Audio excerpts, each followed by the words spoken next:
Hi guys, welcome back to our channel Krishna's world. ఈరోజు మన recipe వచ్చేసి ప్రోబయోటిక్ కర్డ్ రైస్ అండి. ఇది చాలా స్పెషల్ అని చెప్పొచ్చు, ఎందుకంటే నవే డేస్లో దీన్ని యూజ్ చేయరు కాబట్టి. ఇది ఓల్డ్ మన పాతకాలంలో పెద్దలు అనేది ఇలా తినేసి ఎంత స్ట్రాంగ్గా ఉన్నారు. ఆ ప్రాసెస్ అనేది చూసుకొని మనం ఇలా చేసుకొని తిందాము. కర్డ్ని మనం ఫస్ట్ రైస్ని కుక్ చేసి పక్కన పెట్టుకొని చల్లారిన తర్వాత పాలని మరిగించుకొని ఆ పాలని దీంట్లో యాడ్ చేసుకొని మనం పెరుగుని తోడు పెట్టుకుంటాం కదా, అదే విధంగా చేసుకోవాలండి. పెరుగు వేసుకొని కొంచెం అంత తిప్పేసి ఇదిగోండి మార్నింగ్కి ఇలా రెడీ అయిపోయింది. నైట్ అంతా పెట్టేసుకుంటే మార్నింగ్కి ఇలా ప్రిపేర్ అయిపోయింది. చాలా హెల్దీ అండి. దీంట్లో B12 అనేది కూడా చాలా ఎక్కువ ఉంటుందండి.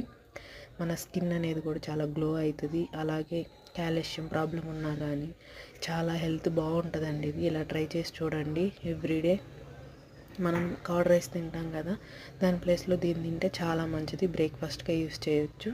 Good for health.